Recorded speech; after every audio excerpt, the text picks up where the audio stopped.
Welcome, everyone, to the 30-minute Midas touch from beautiful Dyersburg, Tennessee at the Herb Welsh WrestlePlex. Now, here is, pound for pound and inch for inch, the best of the best in professional wrestling today. A wrestling genius worth his weight in gold. The Golden Boy, Greg Anthony. Welcome, everybody, to the third episode of the 30-minute Midas Touch. I am your host, the Golden Boy, Greg Anthony. I hope you guys enjoyed that humble entrance of mine that is brand new, courtesy of a close friend. And with me, as always, is my co-host, the mighty Manotar himself, Mark Tipton. Hello. It's certainly a pleasure to be with you again this week. But I do want to take a moment before we get into the subject of this podcast. I would like to take a moment and note the passing of a wrestling legend, and I don't think it's an exaggeration to say that. This week, professional wrestling lost one Pat Patterson. Yeah, absolutely. Pat Patterson, we're never really going to know the extent of Pat's influence on professional wrestling, but he was one of the greatest minds of professional wrestling. He was probably the greatest finish guy in wrestling history, and just for decades in WWE, he's kind of honed that style and honed the way they did things, and it's truly going to be a loss to the wrestling world, because when someone passes away like that, all that knowledge is lost. So it's a sad blow for professional wrestling. We wish Pat and all of his friends all the best. Well, I appreciate you mentioning his backstage influence in particular. For the viewer, Pat obviously had an in-ring career as the first Intercontinental Champion. Younger fans know him during the Attitude Era as the teaming with Briscoe and their on-screen role with Vince McMahon. But really, that backstage role was tremendous. Its impact on WWE and professional wrestling in general, and having you reference that, I thought was very fitting. Absolutely. I mean, another thing was, Pat was also a tag team with, the crippler Ray Stevens, and they were a very underrated tag team. A lot of people, when we talk about the greatest tag team of all time, Rock and Express, Midnight Express, they belong in the conversation with that too. They were very ahead of their time. They were amazing, especially in the California area, Cow Palace and things like that. So, once again, we want to wish Pat and all of his family, rest in peace, Pat. Absolutely. And there's no gracious way to transition away from something as serious as the loss of a life in Pat Patterson. But the subject that we want to address in this week's podcast is a wrestling organization that has made a lot of headlines this week. They are the talk of many people right now, and that is All Elite Wrestling. Yeah, I mean, I think most people that know me or know them, know my thought process in professional wrestling are probably going to have a pretty good idea of what I think about AEW. But I just want to make clear from the beginning that, I wanted AEW to succeed like anyone else did. AEW, obviously we're not getting the professional wrestling that we want out of WWE, and when AEW started coming along, it was, well, maybe we're going to get it out of this. Maybe this one has an opportunity to give us the old school professional wrestling that we all know and love, but alas, they didn't. They had a huge opportunity, and I think they've squandered it, and they've blown their opportunity, and they've chosen to go a very silly route with some of their decision making and things of that nature. So I'm really not a fan of AEW, but we're going to cover several topics about AEW in this episode, so we can kind of break down the hows and the whys.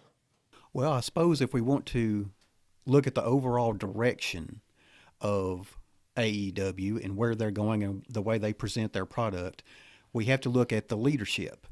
Now, as many know, there are in effect four leaders there. We have the Young Bucks, the Jackson brothers. We have Kenny Omega, and of course we have Cody Rhodes. Yeah, I mean, all those guys, you would think Cody Rhodes would be the voice of reason in that scenario, but he's really not. He's kind of went with the flow and all of it too. And they've all got the kind of this same mentality of, professional wrestling's changed.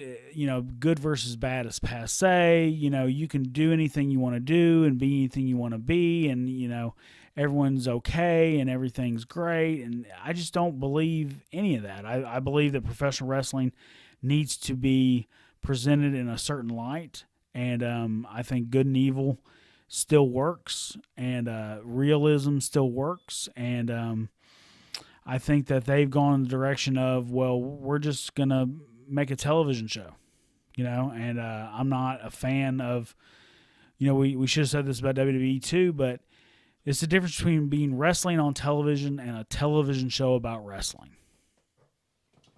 I suppose one thing to mention about that is you mentioned you would think Cody would be the counterbalance. Obviously, Cody Rhodes is someone who literally grew up in the business, and his viewpoint you would think would differ greatly from that of the Young Bucks and Kenny Omega. Would you like to speak a little bit on Cody Rhodes?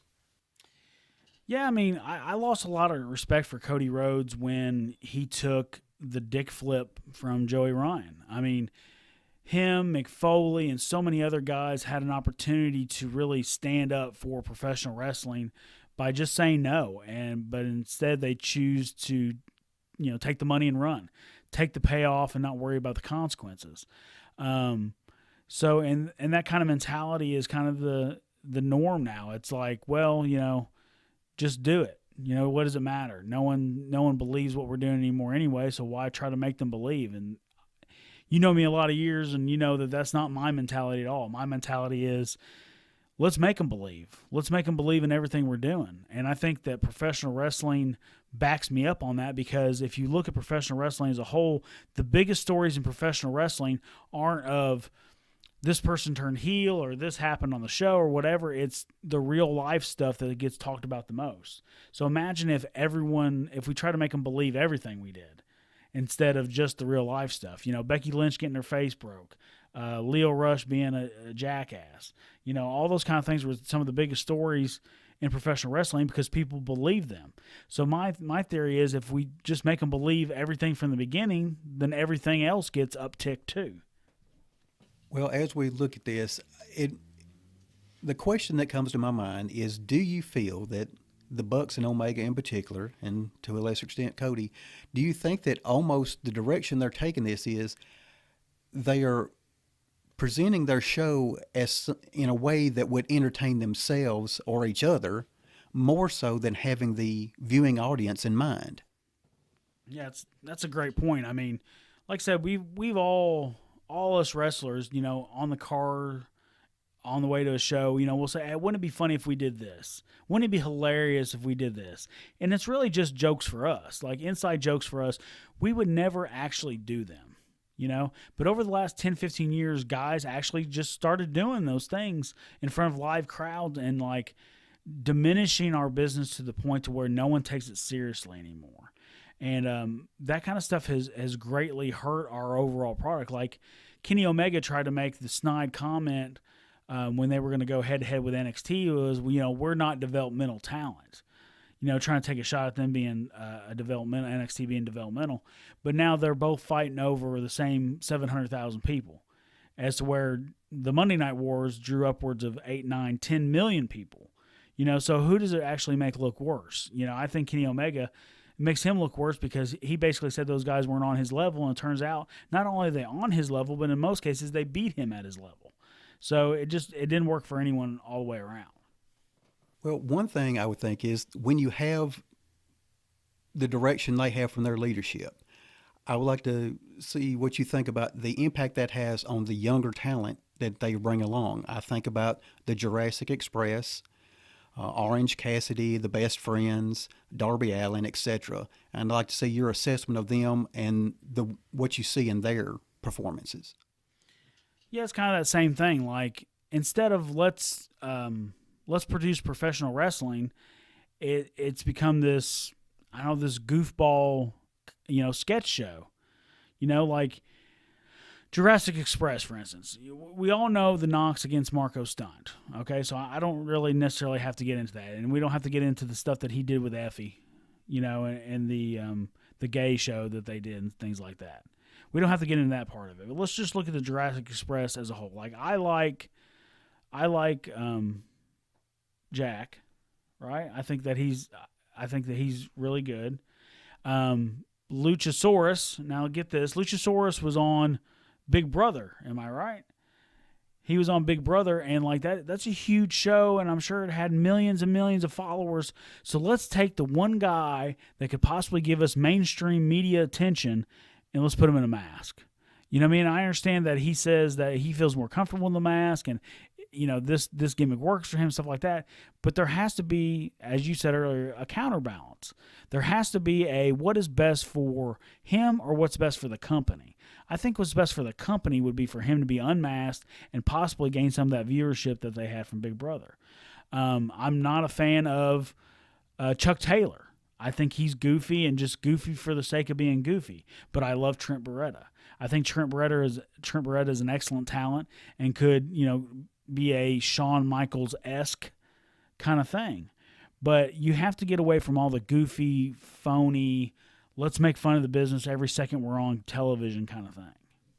Well, the next thing that springs to mind is we were talking about counterbalances to this presentation of professional wrestling. And one thing that I would think would do so is their involvement of veteran wrestlers. I'm thinking about on their programs, I see Arn Anderson, I see Tully Blanchard, I've seen Jake the Snake Roberts. Jerry Lynn is there serving in some coaching role or trainer or something of that nature. And you have all these influences with tremendous experience, and you would think they might shape the show we see. Yeah, I wish that was the case, but it really just seems like they're there just to collect a check.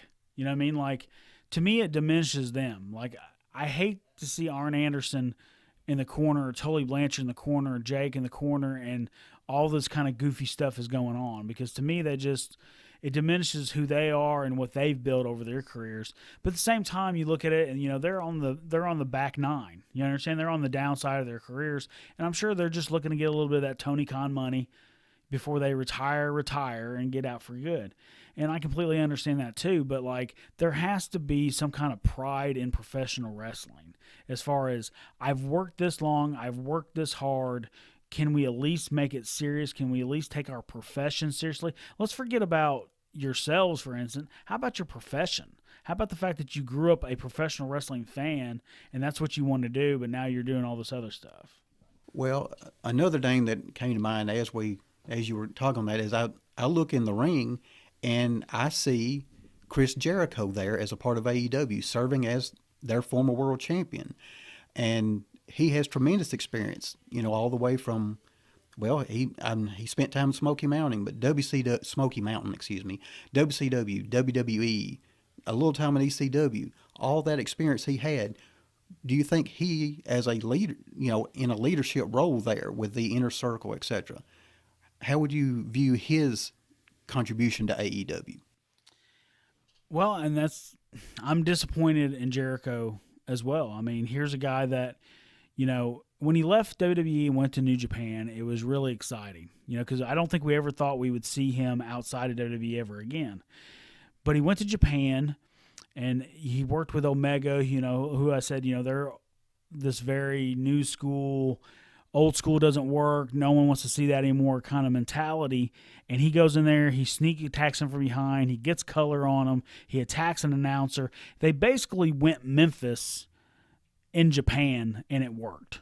Everybody in the wrestling world was talking about it. And then they go to the match in Japan, and Jericho was able to take all the athletic, amazing stuff that Kenny Omega can do and put it within the confines of an actual professional wrestling match instead of a video game contest like they usually have. And to me, it was the best Kenny Omega match that I had seen at that point.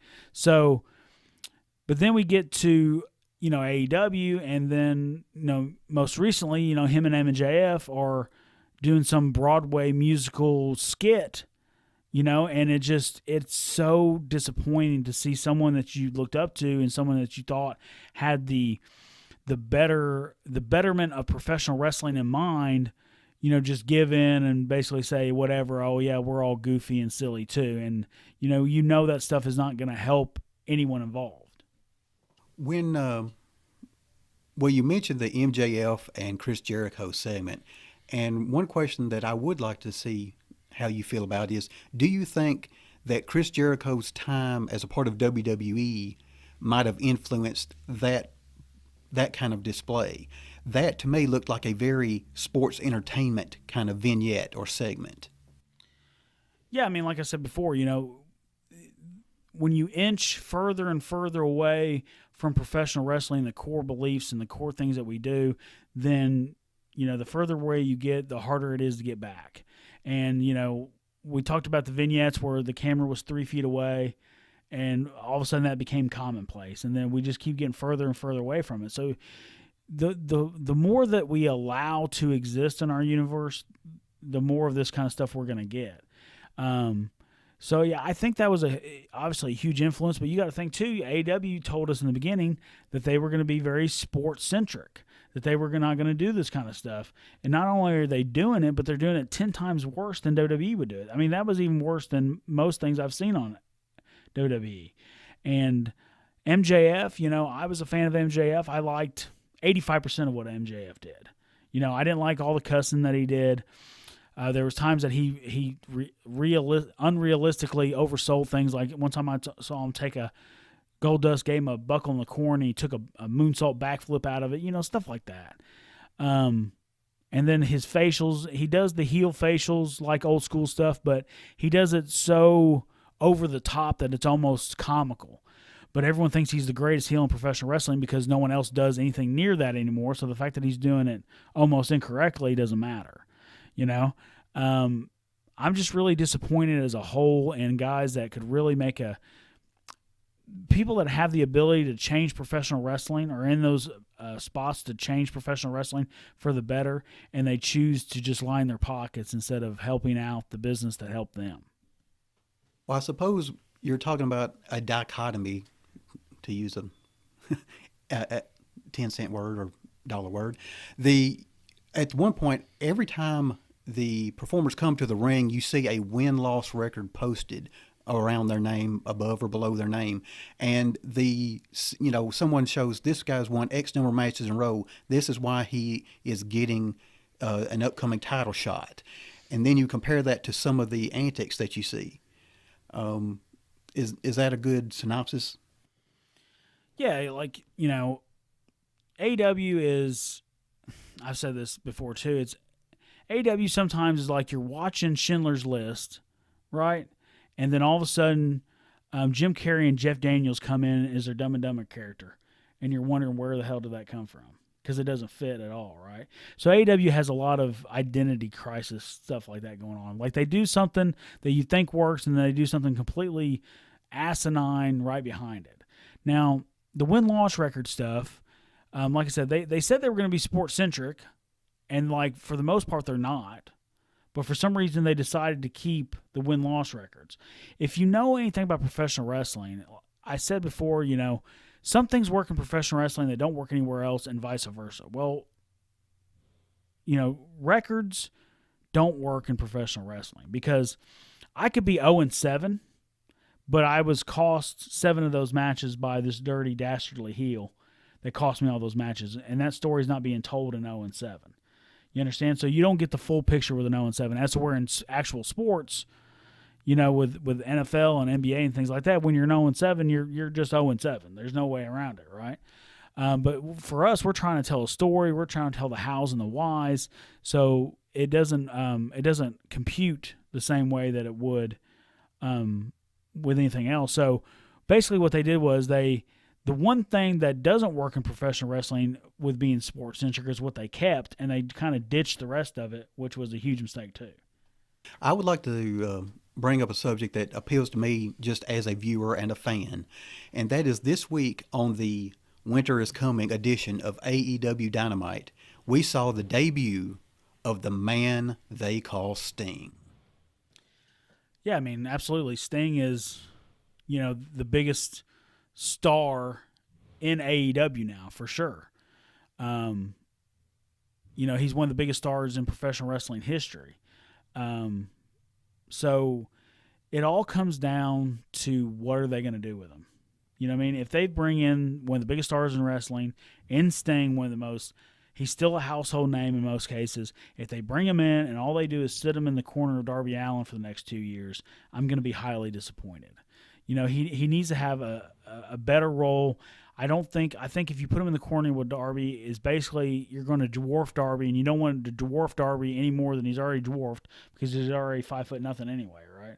So to me, I think Sting should have a role where he's trying to save the company. Anytime there's any kind of injustice going on, he's there to set things right. Maybe he says that he sees AEW and it reminds him a lot of WCW. He sees it like his former home used to be, and WCW is no longer with us because of these mistakes being made, and he's here to right all those wrongs and make sure AEW is around for all the fans that love professional wrestling. If he had some kind of role with that where he came back sporadically and was able to do those kind of things, I think that's an interesting role. But for him to have the same role that Arn has or Tully has or anything like that, and to like I said, to pair him with Darby, I think would be a huge letdown to myself and a lot of other fans.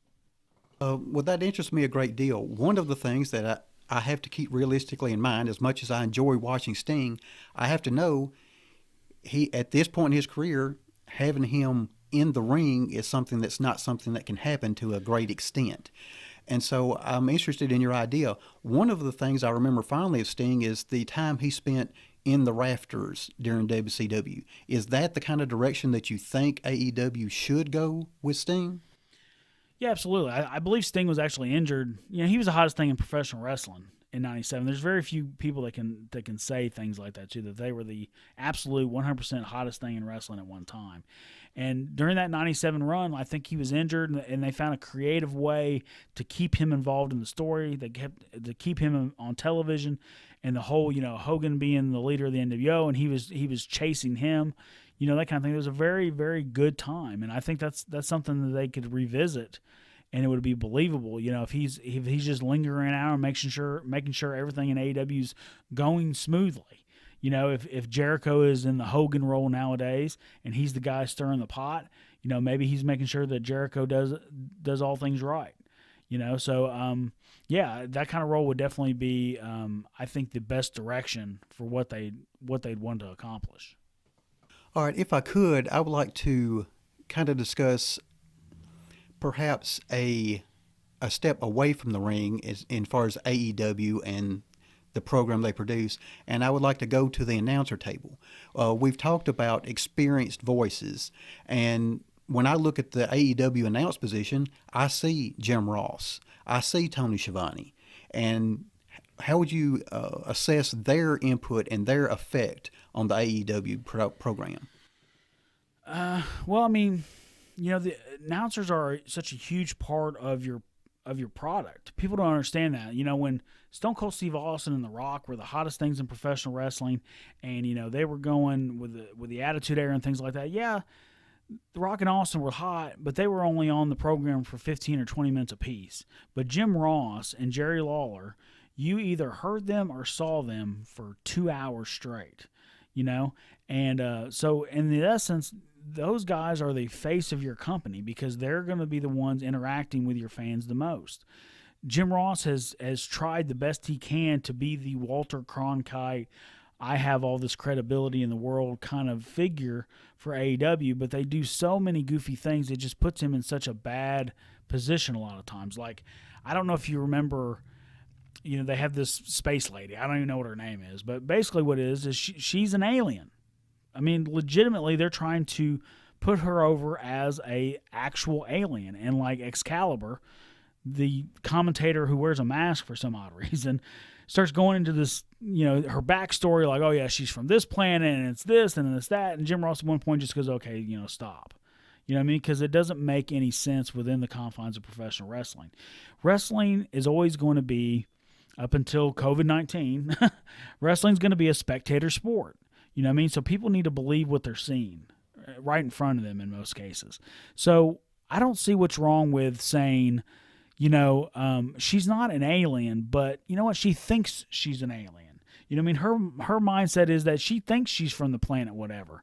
And you could put it off like she's just, she's nuts. That's believable because we've all met someone in our lives that was just nuts, unfortunately. So, and that's the difference between television writing and wrestling booking. And to me, what we need more of nowadays is pro wrestling bookers and not television writers. All right. One other thing that comes to mind when I think about Away from the Ring, and that is the leadership role. In there, we have a very public role being taken by Tony Khan as the owner, or along with his father, I believe, the owner of AEW, and he is taking a very public role. Do you believe he has the ability to guide the ship and kind of make AEW a cohesive product? No, I really don't. And you know what? I got blocked by the Young Bucks on Twitter, a year or so ago when AEW started because they got into it with Cornette and they called him he's just a big carny, trying to say that he was, basically a shady promoter, a shady businessman or whatever it is. And I tagged him on Twitter and I said, I think that's pretty hypocritical for you to call Cornette a carny when you guys are milking the biggest money mark in wrestling history. And that's what Tony Khan is. He is a money mark, period. As the story goes, that he actually had meetings with Cornette about being a part of AEW in the beginning. But when Cornette realized that he was going to be in business with Omega and the Bucks and all this kind of stuff, that he knew what direction it was going. So Tony is just living in a fantasy world. You know what I mean? They are the only company that actually benefited from the pandemic. You understand? When you start a wrestling company, first thing, if you're going to do television, you normally just pick one spot to do your television from. You do the tapings, and then once you've established your television, it usually takes, 12 weeks, 16 weeks, somewhere in there. Then you kind of decide where, if you want to travel, you want to do house shows or whatever, you kind of realize where you're going to travel. Well, AEW decides, we're going to travel right from the beginning. And they try to sell out all these big venues for their television. And what happened was, they were barely selling them half out. So they were losing money hand over fist. So then the pandemic hits, and they have to pull back, and they have to take from one location. And then I remember reading where Tony Khan said, this is the first month we actually turned a profit. You know what I mean? It's no shit, Sherlock, because you skip one of the most important steps of running a wrestling company. So, I don't think that he has the business acumen, especially in professional wrestling, to get to that point. I don't want to see anyone lose a job or anything like that, but I feel like overall they are hurting professional wrestling. And, I'm hoping that his dad will kind of see what's going on and maybe pull the plug on it, in the years to come, because if his dad has any business acumen at all, he'll realize, hey, this thing is just draining money, and there's no, unless we make an overhaul change, I don't see how we can save it. That's interesting. As you assess Tony Khan, I was contemplating, we have a situation where they have 4 executive vice presidents. We have Cody, we've mentioned Cody, Kenny Omega, and the Young Bucks. And you've mentioned before how there needs to be one leader, one guiding force. Obviously, you don't think Tony Khan is that. Do you think that would negatively affect AEW? Oh, absolutely. Like I said, you have to have one booker to go, this is the direction we're going, this is the world we're creating, this is what we need to do. What's going on at AEW is they've divvied out the booking. Cody Rhodes does his segment, Omega does his, the Bucks handle the tag division. I think actually Omega's in charge of the women's division too. You understand? They've kind of divvied it up and they kind of do their own thing. That'd be like me, I write the first 3 chapters of a book, then I give it to you to write the next 3 chapters. And then we give it to someone else to write the next 4. You understand? When you're booking a show, it all cohesively has to go together in the same world. You all have to be going pretty much the same direction. And that's one of the booking committee. That's where booking committee things come up too, because in a booking committee, one great idea gets dwindled down to an okay idea. You know what I mean? Because not everyone sees the same vision. So yeah, there needs to be one guy, one booker, one creative force that says this is the direction we're going. Then he takes inputs from everybody, but ultimately it's his decision. And I see time's going short, but I want to say, did you have anything you wanted to wrap up or assessment of the presentation of Sting and his return, or anything else in general about AEW? Sting, I thought, it was fun to see Sting out there. Like, obviously he went face to face with Cody and Dustin and Arn and Darby, and we're kind of just getting, they didn't give you too much in one night as far as, we're going in a direction, we don't know what direction yet. So we'll have to see where that goes. As far as AEW as a whole, I think that they've just missed a huge opportunity. Like the first night that I think they drew almost 2 million people on their first episode, and since that first episode, they've lost 1.3. You understand? I don't see how you can see that as a success. You understand? Like, I understand losing some, but you're losing 1.5 basically. So I think they really need to get back to basics. All the things we talked about today. Booking is a huge issue. Also, some of the personnel that they're using. If I took over AEW tomorrow, there'd be at least 10 guys on the chopping block day one, because we have to re-educate the fans on what professional wrestling, the sport of professional wrestling, really is. So, we're, like I said, we're never going to be right on 30 minutes. Right now we're at 31 minutes, but I want to thank my co-host, the mighty Manotar himself, Mark Tipton.